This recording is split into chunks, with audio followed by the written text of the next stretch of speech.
Waters of Living Water. I am honored that you have chosen to join me today. Today we're going to talk about glass houses, and there's a lot we can learn from a glass house, and I think you'll be very interested. We're going to talk about a young boy who lived on a farm out on a beautiful lake.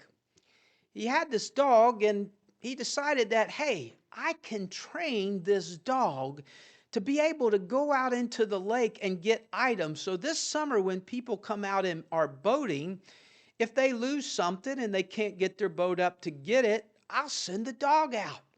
And I'll be the hero. They'll be happy. It'll make the summer so much fun and interesting. So the boy said, I have to train this dog. So every day they headed out to the lake. They spent hours at the lake. Every day he'd throw all different kind of items out in the lake. He was teaching the dog to go out there and get them.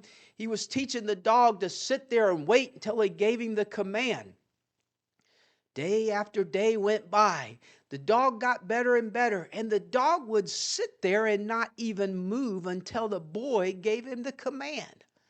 He got to the point where the boy said, hey, let's try this. Let's get ready. One more time we're going to do this because before the season opens, I want to make sure the dog can really do this.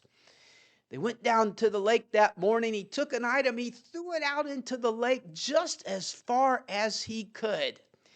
He sat there for a few moments. The dog patiently waited, kept looking up at him. You could tell the dog was ready to go. The dog knew that he wanted to get the item, but he also knew he had to wait. The boy gave him the command and told, go get the item. All of a sudden, the dog took off and started walking on top of the water. The boy was so amazed. The dog walked on the water, got the item, and came back. He could not hardly believe it. This has got to be the world's only dog that can walk on the water. This is amazing. The boy was so excited. He said, I've got to show somebody else this. Nobody's going to believe me.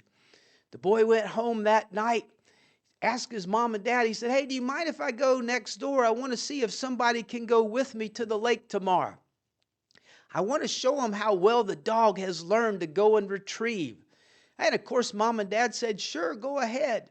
He got it all lined up. He went over and talked to the neighbor and he said, could you please come with me? I want to show you how well the dog has learned to retrieve. It's pretty amazing. Inside, the boy was so excited. He's like, boy, if this dog walks on water again, it's going to be something special. He couldn't hardly sleep that night. He was so excited. The next morning came, he went out, he met the neighbor, and down to the lake they went. He took another item. It was a different item today. He reared back, he fired that item out into the lake just as far as he could. Then he sat there for a few minutes, and once again, the dog was anxiously waiting. You could tell the dog was excited. But there he sat because he had been trained not to move until the boy gave him the command.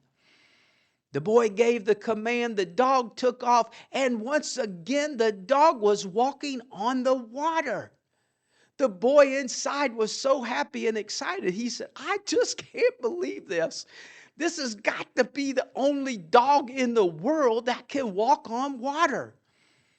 The boy went down to meet the dog at the water's edge. The dog brought the item back. He petted the dog. He was so happy. He said, I just cannot believe this. I can't wait to go back. The neighbor saw it. The neighbor's going to be so excited. He walked back up to where the neighbor was watching. In his heart, he was so happy and excited.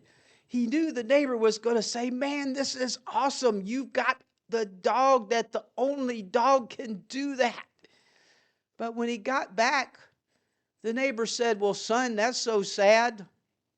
And the boy looked with amazement. He said, what do you mean? He said, my dog just walked on water to get the item. He said, son, your dog doesn't even know how to swim. The boy was so dejected. He went home. They walked back. He was sad. He went into the house. He talked to his mom and dad. He said, I didn't tell this to you. I wanted to make sure it was true because our dog can walk on water. And I showed the neighbor, and the neighbor, all he could say was that our dog couldn't swim and how sad it was. The dad leaned back for a moment. He said, well, son, he said, you know, there's people in life that if they can't do something, if they see somebody else doing something and they know they're not able to do it, rather than lifting them up, rather than giving them acclamation for what they can do, they'll just tear them down and make a comment. Like the neighbor, I'm sure his dog can't walk on water. So rather than be happy for you, he just tore you down and said, oh, it's so sad your dog can't swim. Now, my friend, I don't think there's any dog that can walk on water. There may be. That'd be awesome if there is. But what we need to learn from this is, in life, you're going to meet other people that can do things that you cannot do. They may have a skill or ability that you would like to do, but you haven't attained it yet. So don't go tearing them down. Don't make something up and try to destroy them to make yourself feel better. Tell them how awesome it is that they could do that. How unique and wonderful it is that they could do that. And in your mind, you set a goal for yourself. And you know that if you work hard, one day you'll be able to do the same thing. And matter of fact, tell yourself that one day you'll be better than they are. And if you'll do that, you will be so happy. In your heart, you will lift that person up. And you will make yourself feel better because you are setting a goal. You are putting a path for yourself to make an improvement. And in the end, you will be much better. And hey, don't succumb to the fact. You may see somebody doing that and you say yourself, oh, I'll tear them down. I'll just poo-poo what they're doing. Don't do that, my friend. It will hurt you and it will hurt them. Always lift people up. Look at what they're doing and give them compliments. And if that's something that you want to do, you make a way for you to do it. You may have to practice it. You may have to strive, just as the dog many, many times had to go out into the lake and retrieve the item. But when the time came, and the time will come for you, that you can achieve the goals. I thank you for listening this week, my friend.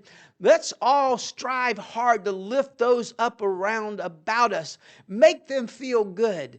And you yourself will feel good as you have lifted them up. Make sure you share this with somebody else. Make sure you follow me and come back each and every week as we learn another life lesson, another layer of how we can live better, do better, and make the world a better place to live.